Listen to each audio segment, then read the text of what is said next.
It's been a while since we've done a debrief episode, and I'm itching to do one. I've got a whole bunch of stuff collected, people have sent, and that I've found and have come across and argued with people over. So let's do it. The first one, I get his email newsletter, and I saw this, but also someone sent this to me. Um, David, if you're listening, I know you sent this to me. You're Not Special from Mark Manson. Man, I love this guy. If you've never read his books, he's got a couple that are really good that are out, and I highly recommend them. But this one, You're Not Special, I really dig the way he looks at things in this section here. One thing for you to think about: greatness comes not from believing you're great, but on the contrary, from an obsession on how to be better. I agree with that. There's sort of a like a out of control self-help whatever on the internet right now. I'm kind of probably part of that, but I do this show as much for myself as anyone else, but I'm always looking to learn things and get better anywhere I can. And that's the whole point of the debrief episodes, is that we look at stuff out there on, an email and social media and all this stuff and try to pull some positive from it. But this one, you're not special. And it's true, you're not special. But what I find that we're in a very, I don't want to use the term narcissistic because that's a whole thing, but a very self-centered, self-gratification based thing with the way we post about ourselves and talk about ourselves and worry about ourselves all the time. We're not really thinking necessarily about the positive things that we could be doing to get better. So, according to him, two things for you to ask yourself: what do you want to be great at? What can you do today so you're a little better at it tomorrow? And he's got a bunch of cool journaling prompts and stuff in here. One thing for you to try this week: get a little better at that one thing you want to excel at this week. So whatever little hacks and things, habit building, writing to yourself or whatever, just to get better at that one thing that you've kind of been thinking about. Do a little bit. Spend that energy that you might be spending on worrying about presenting yourself to the world on the internet or whatever. Spend that energy on making yourself a little bit better. I think that's what he's suggesting. I think that's a really good thing. Moving on. Another really great newsletter. I don't know why I always start with the newsletters, but it's just kind of, I like newsletters. Is this Arnold Pump Club? If you're not reading this, you really should. It's free. And I want to say it's like daily, but I don't know. It's at least weekly. But this one hit me, and I forget who I was talking to about this with. Aaron, maybe, but I don't remember. But it kind of goes into the first thing that Mark Manson was talking about, and it's, do you care too much? So the subject of this one is, it doesn't effing matter.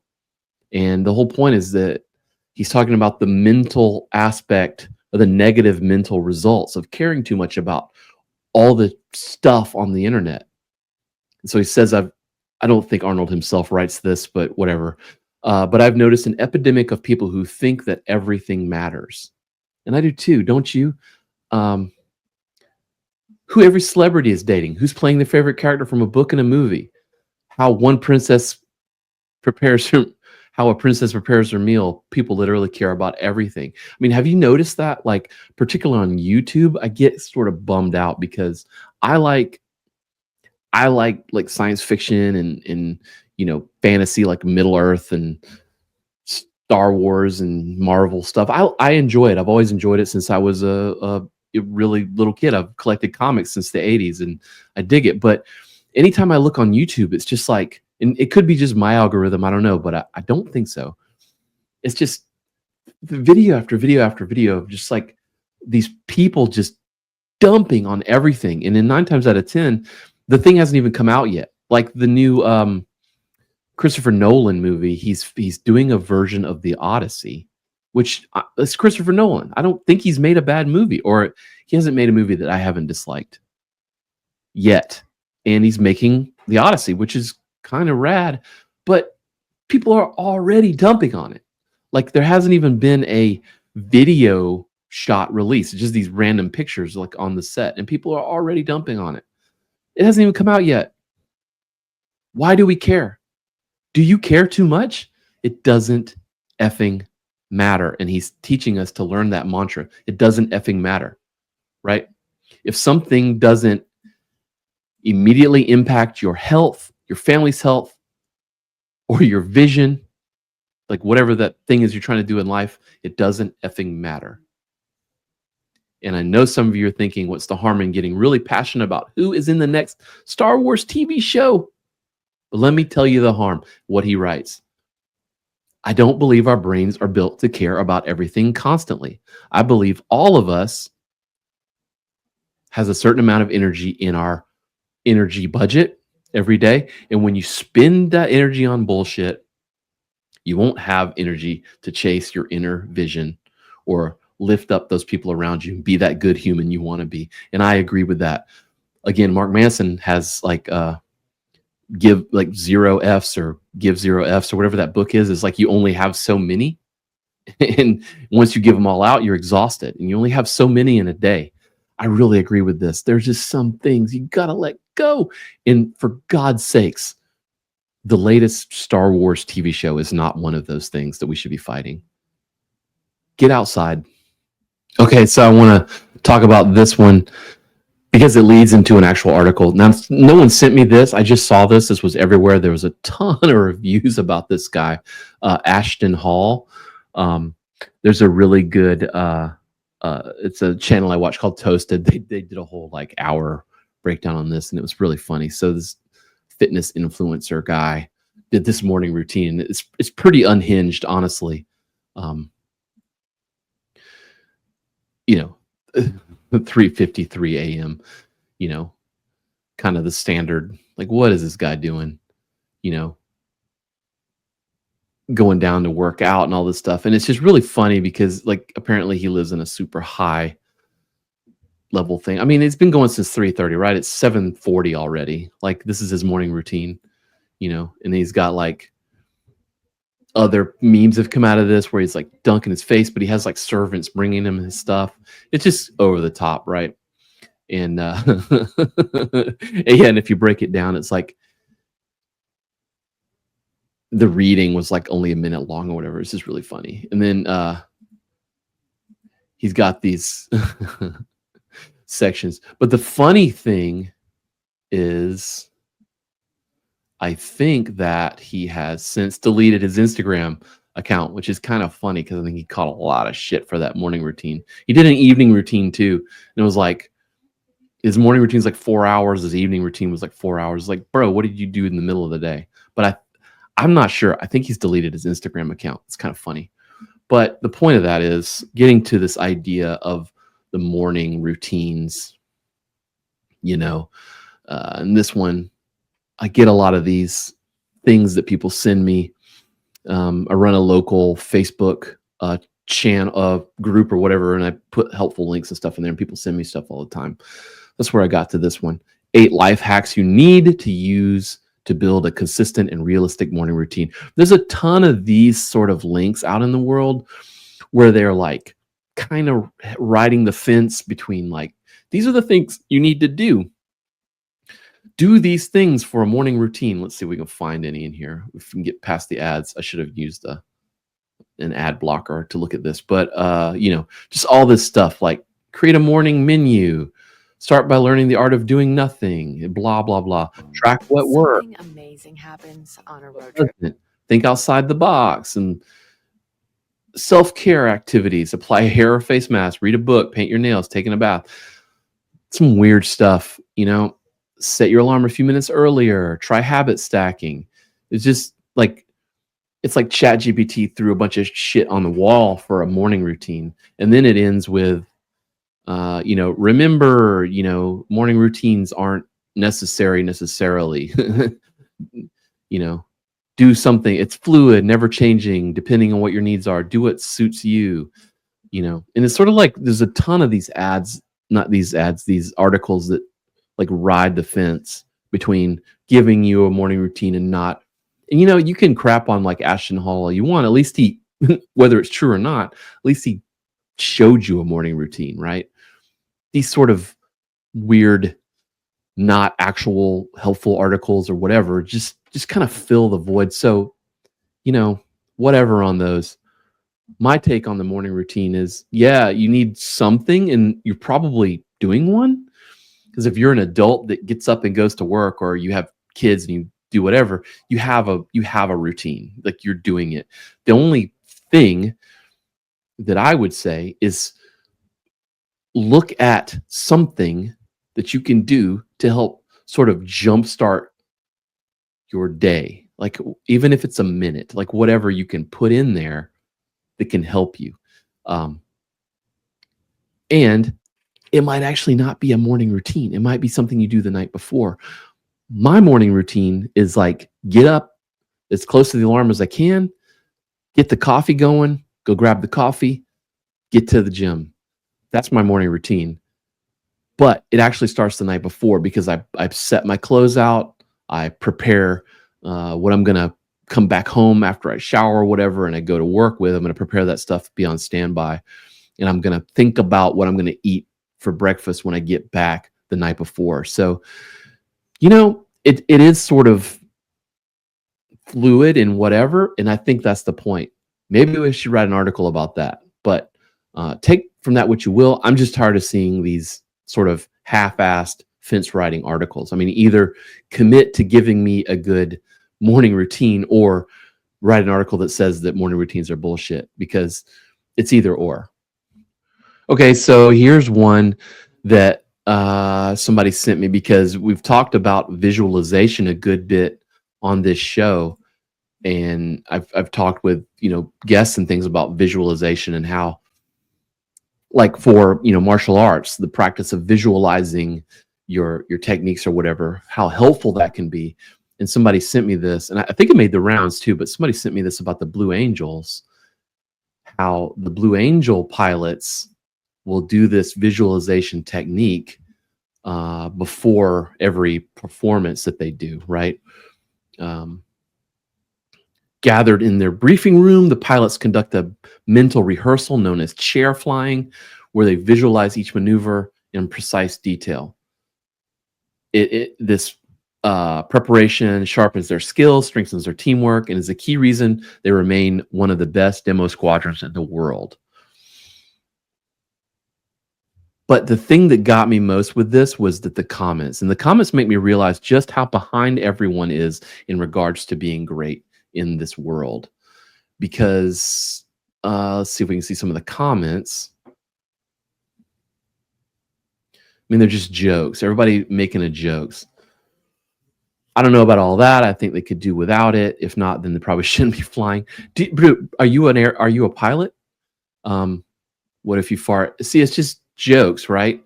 And of course, some Gulf of Mexico jokes. The post was out before they made the changes.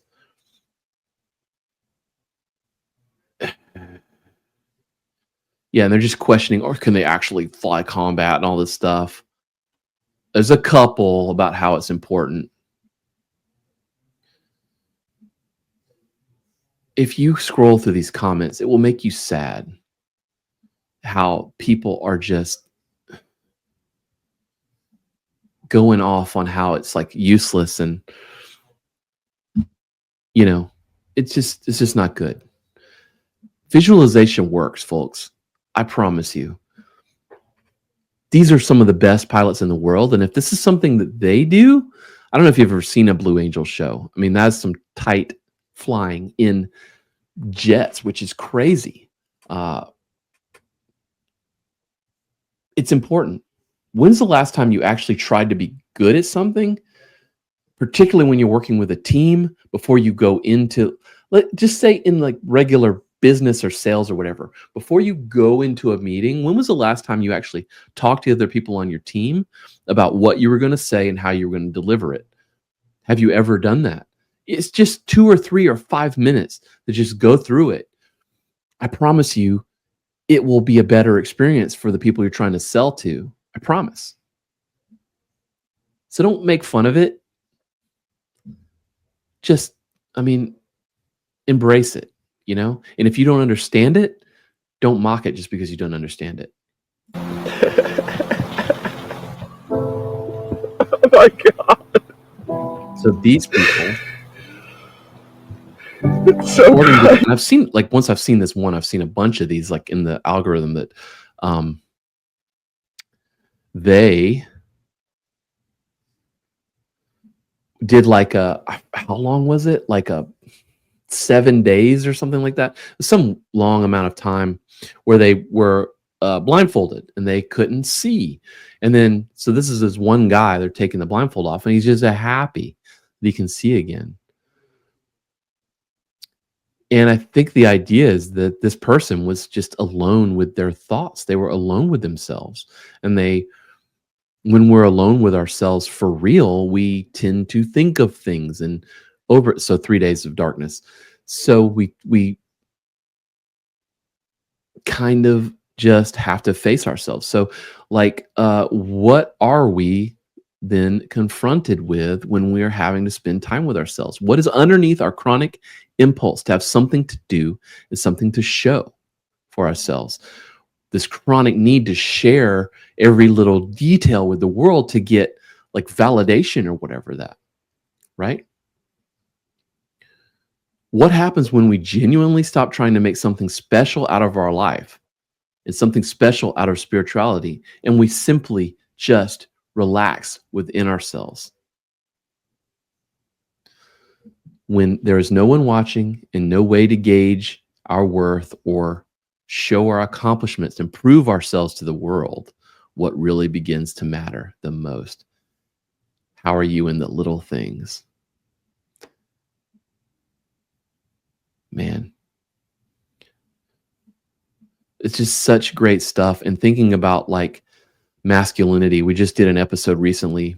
We had Shakis over and we were looking at some masculinity things in regards to Mark Zuckerberg and how he's sort of performing masculinity instead of being a man. And this is some of the same stuff. So, one of the questions they ask is, why do men associate weakness with vulnerability and sensitivity? How has our culture conditioned us to be hard, strong, and not have much access to soft emotions? It's so true. And it doesn't really make sense to me either, because vulnerability and sensitivity aren't a weakness. It doesn't have to be. It can be incredibly powerful, especially in like a creative endeavor. It can really bring you great results if you use those as tools. And we're just trained to hide them and stuff. Again, the comments are ridiculous, because I think what happens is, like, if you get one of these posts and people like really dramatic, I did 5 days without crying just as a normal person. Like, it's just, come on. I know it's social media and you can make comments, but like, it's just stop. Don't even make it. And I think that goes in the whole point of the post. It's like, what's the point? But yeah, the comments made me sad. But this was cool. It was a cool thought experiment to just think through, like, letting go of those things where we need to seek validation in other people with whatever that thing is, whether it's just oversharing or having to compare. Spend time with yourself, spend time in the darkness, spend time with your thoughts, and just see the beauty in those little things. And here, this one, I think, goes along with those other two posts more in a positive light. And I don't ever want to just like show a post and bitch about it without trying to talk about something that can be applied to it. So this one here, how not to become an asshole, do real things in the real world. I think that is paramount for all of us, especially nowadays in our, digital internet world, where we think that making a TikTok video is actually doing something. And while it is doing something, it is not literally doing something in the real world outside of this digital crap fest that we all live in. So activities such as lifting weights, hiking, woodworking, gardening teach us humility and keep us grounded in reality, because this isn't real. I hate to break it to you, but this isn't real. This is digital and it ain't real. And when you start doing something real, you will get humbled pretty quick, especially when it's something that you have never done before. This article is awesome. This Substack, this one, I started following this, and it's legit good stuff. And it's just sort of a story about how this guy was, bitching about the world, and his buddy was like, "Shut up, let's go lift weights," essentially. And how he's sort of a computer-based professional, and his buddy's like more of a blue-collar type, and how he just wished he had some of that simplicity in his life. And I think we all could really enjoy some of that. I used to, watch like my dad be able to do things with his hands and be sort of jealous of that. And then now as an older man, I realize he spent his life doing things outside and building things and hunting and fishing and stuff. Whereas I spent most of my life, building things here in this weird, not real world. And while I have a completely different set of skills that he never had, I do have a lot of jealousy in the skills that he did carry, now that I'm, looking to do things for myself beyond this digital world. I think we all need to do that. I was talking with he's been on the show before, Greg, about how he started doing woodworking and stuff, and how he just feels so just rewarded when he built a table in one of our other buildings, and how he just felt super rewarded. And there's something to that. Get outside, or pick up a hobby that's not digital in any way. Pick up a hobby that builds and creates. And I think you will become a more well-rounded person. And back to what, the Arnold newsletter was telling us, everything isn't important, and you'll start to put things in their proper category in life, and you just will stop giving a shit about so many pointless things that we shouldn't be giving shits about. Kind of hard to do one of these without bringing in the coach. So here's Coach Divine talking to us about some things. Let's just listen to him. Address something that's critical for developing mental toughness and forging resiliency and a non-quitting spirit. The big 4 skills. The first of these big 4 skills is breath control. And we're going to use a technique called box breathing and tactical breathing. And we're going to be cueing you on your breath throughout the entire training session. And the breath is the link between the body and your mind. And so it'll help you maintain a nice physiological balance and a clear mind and focus throughout the training. The second, I can't recommend the breath control exercises more. The box breathing that he's always taught, I actually teach that every once in a while at the end of a martial arts class. Man, that one's deep in the well. the big 4 skills we call positivity. This is about developing mental control and a positive internal dialogue. So we're going to cue you to feed the courage wolf. What that means is to feed positive mental dialogue, to feed your feeling of courage and strength, and to not let fear or weakness bring you down. And the third skill is imagery or visualization. So we want you to visualize yourself going through the workouts safely. Do this in these intro sessions when I introduce the workouts. And now the fourth. Here we go. We've got visualization and positive mindset. 2 things that we have to practice. The thing about these is other people don't see them unless you're the Blue Angels sitting in the conference room, like pretending to fly an airplane. But most people don't see these. So these are going to be harder for a lot of people to do because they don't get that external validation for visualizing and framing things positively. Okay. Those are hard skills to master, but you got to do them. You got to do them in your own mind. They're not external. Fourth skill, it's called micro goals. And with micro goals, we want to keep a task orientation on the smallest chunks that are leading us relentlessly toward victory. This training will make. So this is like an ad for training, but the 4 skills that he's talking about there, micro goals too. That's super important when you're working on a really huge thing or something really annoying. You just do a little bit at a time. So he likes to tell a story about, when he's in Hell Week and they would run a test run. And really it's to weed out some of the quitters, but they would run this test run and they wouldn't know how long it would be. And the instructor would just show up and be like, we're going on a run. They would just start running. And after a couple of miles, you're going to start thinking, well, how much longer is this run? It would just keep going. Like 5 miles in, it would just keep going. 6 miles in, it just keep going. And you never know like how long the run's going to be. And essentially they're just going to run a little bit past whenever the first person quits.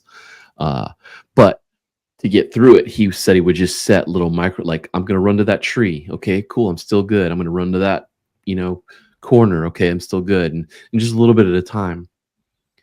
I've talked before about some of this in there's an episode, Stamina, where we're going to talk about how to build stamina. And one of the exercises is the 60-second rule.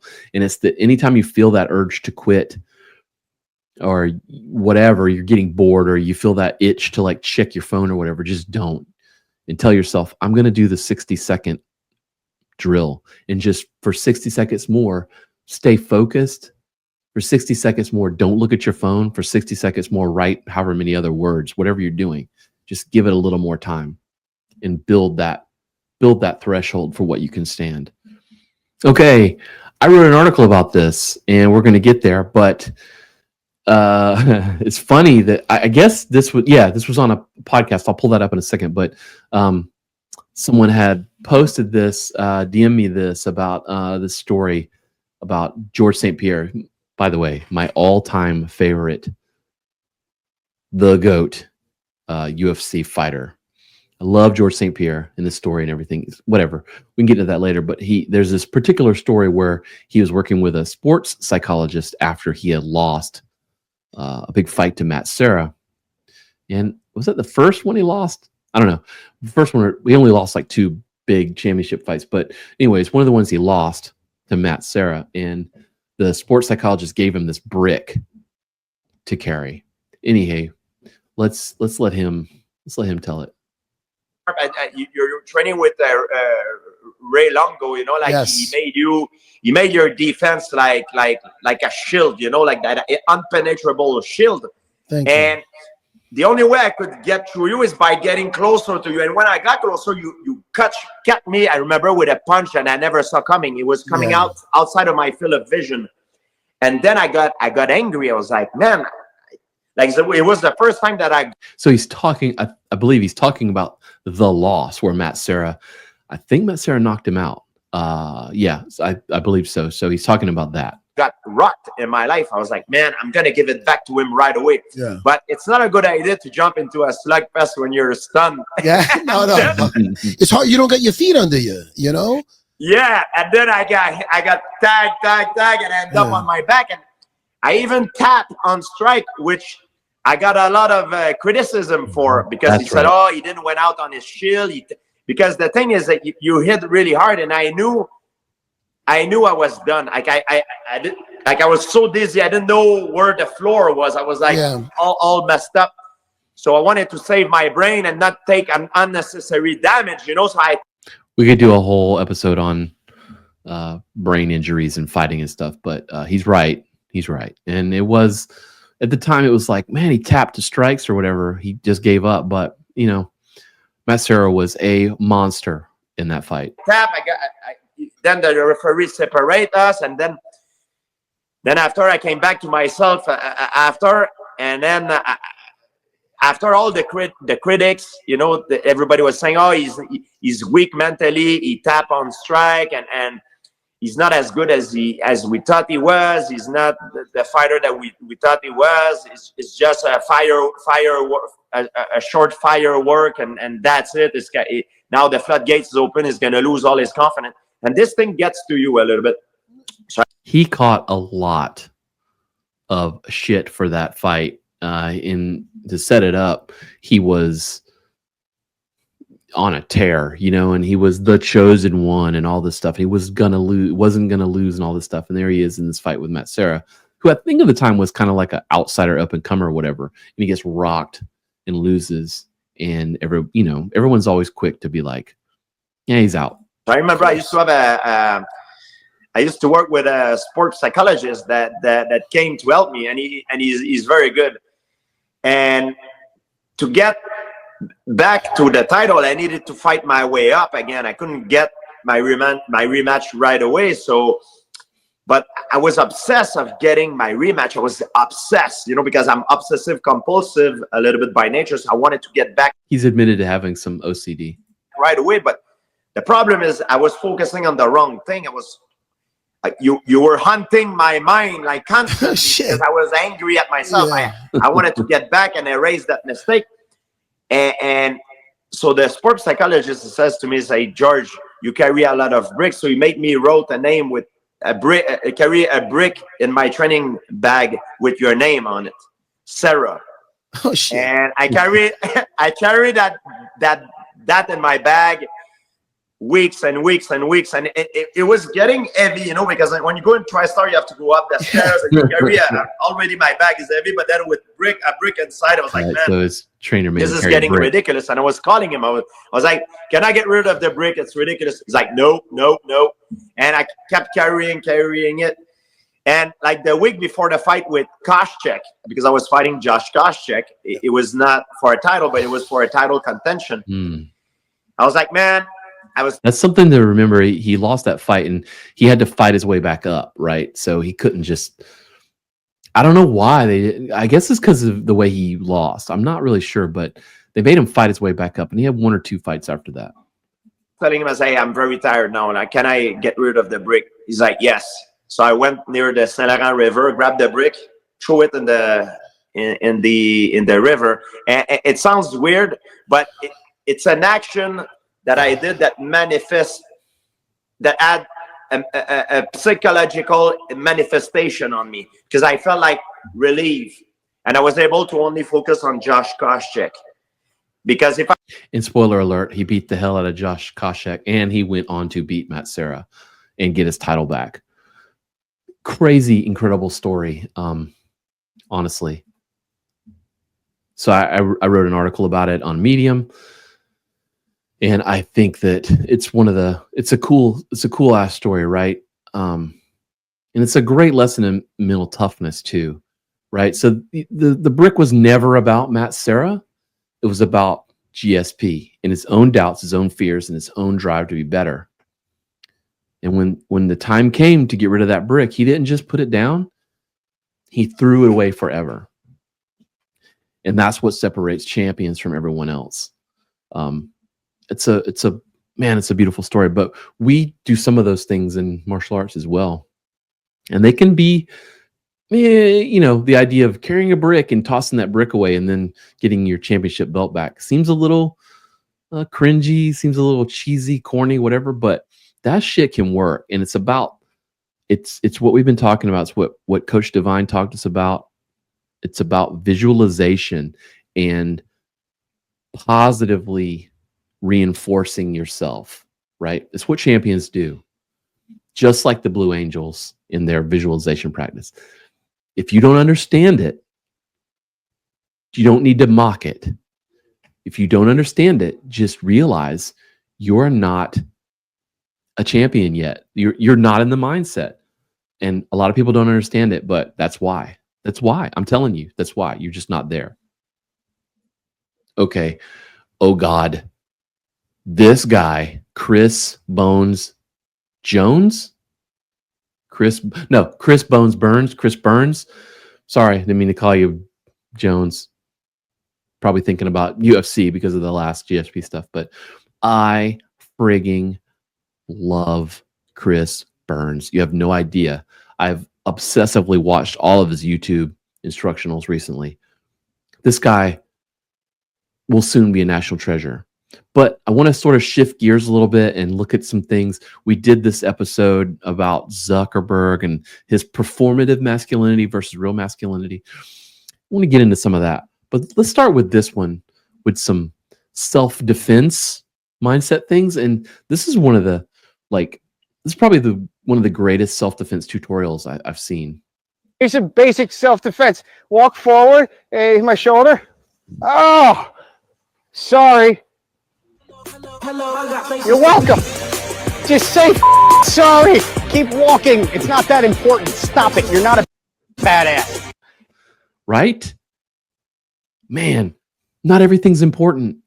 Right? I didn't mean for this all to tie together like it is. I promise you, but it is. It's not all important. It's like Musashi says, when you see the way broadly, you see it in all things. This is a great one. You know, we talk about self-defense techniques and things, and this is probably the first one. And this is how I'm going to teach this from now on. I'm going to teach this as lesson number 1.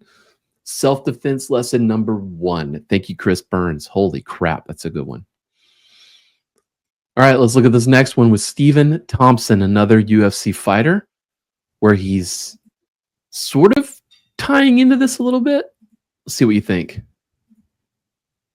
To have at least like one fight, man. Just to go through a camp. Number one, you know what it's like to get punched in the mouth, because people don't know what that's like nowadays. So they just run off at the mouth, not knowing what that feels like. 2, so they'll be more apt to not talk crap. There's a grind to it. Like, I feel like I think his point is that if you respected the process, you wouldn't talk so much shit about it. And again, did not mean for all this to tie together like it is, I swear, but it is. I kind of agree with this. Aaron and I have talked about that before on another episode where, you know, if we just understood that getting punched in the mouth was like one of the results of something that could happen, we would approach people a lot differently. We'd be a lot more respectful. I remember distinctly sitting at lunch with a couple of friends of mine, and both of these guys were good friends of mine, but they weren't necessarily good friends with each other. And I remember one sort of suggested to the other one that he was like being chauvinistic or whatever it was, and he took offense and started getting mad. And the other guy thought he could just say whatever, but the one friend was genuinely getting mad. And now, you know, one person, we kind of did internet stuff together, like design stuff or whatever. And the other guy, the other friend of mine, the one that was getting upset, we actually trained martial arts together. We did mixed martial arts and some jiu-jitsu and stuff together. And I remember looking at him and being like, hey man, you might want to like apologize or shut that shit up, because I knew what one of the options that the other guy was thinking about, and that, you know, the other one didn't quite understand that might be an option. And I agree with Wonder Boy here that, man, everybody should get punched in the face once, because once you do, you kind of like respect that and you don't act like an asshole. And he's so right. So this person was recently on the Jocko podcast, this episode 477. I think it's like a 2-parter, but Jason Wilson, and I had been seeing him on Instagram, but didn't really, know much about him until this episode. I love this guy too, from a, what is masculinity and how to teach it sort of a mindset. And this is first off, Jocko show's like 2 or 3 hours long. This is like a 2-parter. So I think it's like 5 or 6 hours of podcast with this guy. So he has a book too. So Mr. Jason Wilson has a book, and I haven't read it yet. I don't necessarily feel like I need to now that I've seen this episode, because man, they go into all of the details, but it's a good thing. But I want to show you a couple of Instagram posts that I came to that I had bookmarked. And this is one I found myself, but through this podcast. And this guy is just amazing. The post is, "I'm so thankful I was the man this moment demanded. Everyone feels fear, but we cannot succumb to it. We move through it. Courage isn't the absence of fear. It's the action despite it." Do that again. anger is back. The frustration is back. You're going to let it rule. You think you're going to fail again. Right? Okay, good. Look at me. That's normal. But we can't let it control us. Your dad right there, he experiences fear. Every man in here. No one is fearless. Everyone has something they love that they don't want to lose. But without fear, there can be no courage. God, that's such a great message. And this is great that this man is teaching these other young men this. And, you know, this is the beauty of martial arts, in my opinion, a lot of times. This is the real beauty of it. But this lesson of, you know, without fear, there can be no courage. And he's so right. And look how they're picking this young man up. This is just good stuff. Okay, here's another one along with the same line. This one's about pain, I think. Pain is inevitable, but whether you let it break you or forge you, that's up to you. Crying isn't weakness, it's a release. But at some point, you must take that raw emotion and channel it into disciplined action, turning tears into sweat, moving past the grief and accomplishing the goal. People crying in here over some hard work. Don't cry about this. Push through. It's a benefit. You're going to get stronger. Lift that butt up. I'm in pain. So what? We all be in pain. I do it with you. You got to get strong. We express the pain. We release it so it don't rule us. There you go, son. Let it out. Ah! You got to move. You got to move past the pain. Get through it. And he's teaching these kids, these really young men. These guys are probably like 10 or 12 or whatever, if not younger. I don't know. But I've seen grown-ass men and grown-ass women experiencing the same lesson in classes. And it is beautiful. And he's expressing this so that we can all share in it and learn from it. I love this man. There's a little snippet out of the Jocko-ish episode 477 with Mr. Jason Wilson. Life, leadership, martial arts, family, and his faith. Not just in life, in training, you can't hold on to that emotion. So our principle is called let go of the blow. If I'm fighting you and I hit you, and your thoughts and emotions are still there on the fact that I hit you, I'm hitting you again and again and again and again and again and again. Yeah. So we have to practice letting go of the blow in training, letting go of the choke, letting go of the argument, letting go of the offense, so that we can keep moving forward. And that's why I love martial arts. And we were talking about so many black belts in the gym, but so many white belts in life.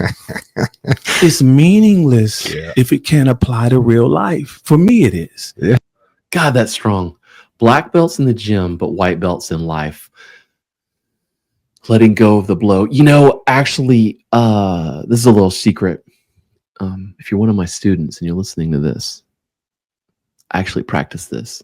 Sometimes we use critique and compliments as tools as teachers in class. If I give you a compliment, you get that sort of dopamine hit or that whatever you feel accomplished, whatever. Sometimes I give you a critique and I'm looking at how you accept that critique. For example, in class, I won't say which one, but was just teaching a class, and there was a student who was trying to control his environment. He was trying to control what was happening around him. How was he trying to control? Well, he wasn't trying to control it by telling everyone what to do or trying to run the class. What he was doing was he was controlling it by explaining why he wasn't remembering something, or explaining why something wasn't happening, or explaining what he was going to do next, or explaining why he was explaining. So you are trying to control your environment by using your communication instead of just working, instead of just trying over and over and over again and shutting up and doing the work. You have to let go of the failure. If you think you know something and you step out on the mats and you can't do it, it doesn't mean you're a failure. Especially the instructors and the rest of the people in class aren't going to say, oh, you suck, you should just go home right now. No, we're just going to wait for you to do it again. and you mess it up, we're going to wait for you to do it again. That's the beauty of martial arts, is you get to try over and over and over again until you get it right. Don't mess up once, think you should be perfect, and then explain to everybody why you couldn't get it done. That's a white belt mentality, right? The black belt mentality is accepting it and, oh, I made a mistake. So what? And keep going. That's what he's talking about. Let go of the blow. I love that lesson. God, I love that man. All right, I want to end on this last one here. John Bernthal. I'm a fan. Again, like Jason Wilson, Jocko Willink, John Bernthal, these people, I don't know these people in real life. I only know them through what I consume through media. I have met Coach Divine. He was my mentor through his programs. Of them, from what I know, he's the real deal. I like to believe that these people are the real deal. I kind of think John Bernthal might be. I hope so. But here's him talking a little bit about masculinity on the Conan O'Brien show. But I want to end with this because we've had masculinity-based discussion here a little bit, and we've had an episode in the past. So he's going to talk about this idea of toxic masculinity and where it comes from. I don't know if I have any power in it, and I don't honestly with the sort of terms that people throw out there. I don't know. I'm no authority on that. I know that I'm a father, and I'm a father of 2 boys, and I know the kind of men that I want them to grow up to be, and the kind of young men I want them to be, and I know the kind of models of masculinity that I want them to see. And I think sometimes same here. That's kind of how I approach it with my sons. I try to emulate those things that I want them to emulate, because I know that young people, particularly our children, don't learn because we tell them to do something a certain way. They learn by watching what we do in those scenarios that we encounter in life. That's how they learn. It's what they see happening, so they do it. Sometimes I've talked about this before, and I think sometimes it gets confusing, and I think that I don't know that I've ever been. I do believe in discipline. Mm-hmm. I'm somebody. My kids, they practice martial arts. They know, they know how to handle themselves in the woods. I really think it's enormously important, not for them, but also just as equally important for my daughter to be able to defend themselves and to be able to handle themselves, and to these things are these sort of cornerstones of, I think, classic masculinity are super, super important, but equally important is being kind, is being empathetic, is to stand up for somebody who has less rights than you, somebody who's being picked on, somebody who's being put into the corner, somebody who's just sad. Getting in touch with a side of them that's softer, having the courage to do that. I had a guy on my show that I've just learned so much from, a dear friend of mine named Kevin. I can't stress that enough. And that's why I really like him. He's got his own podcast called Real Ones. If you haven't watched it, it's a pretty good podcast. It's probably one of the better podcasts I've honestly listened to. Very well produced and very in-depth conversations about that very same thing that he's just talking about. So to wrap that up, I agree wholeheartedly, and I hope you do too, that all of those things that he just said are as important. Martial arts, survival, taking care of people, all that stuff, it's important. But also what we touched on earlier, that, your ability to be vulnerable with another human being, your ability to share your weaknesses, your ability to really reach out to someone and make them feel better, to help them mentally, that's not a weakness. And when we combine those things, we combine those traditional masculine values with those things that aren't necessarily traditional, that's real masculinity. That's really being a man. It's bringing all that stuff together. That's really being a part of your family in the role that you want to be in. That's masculinity. That's being a man. And sometimes it's not easy to do, but we have to do it. And he's to talk about it in the way he does, I think is super important. And you'll see that he won't get, he's famous. He's, Walking Dead, and he's the Punisher and all that stuff, but you won't see necessarily him get the coverage worldwide for those types of conversations, because it's not sexy and it's not, being the Punisher is super cool, but when you're exposing the softer side of you as a man, just like Mr. Jason Williams talks about, it's not something that's going to get you on the front page of wherever you want to be. It's just the way it is. So I hope, kind of weird, some of that stuff lined up, kind of randomly pulled it out there and went through it. So, let me know what you think of this stuff. Send me some stuff to look at. This is great. I love reviewing this stuff. I love trying to learn, and I love particularly learning where you learn from, because man, I've seen some cool stuff that I've never been exposed to, because somebody just sent me an Instagram message with something cool to look at in. And so until next time, get after it, y'all.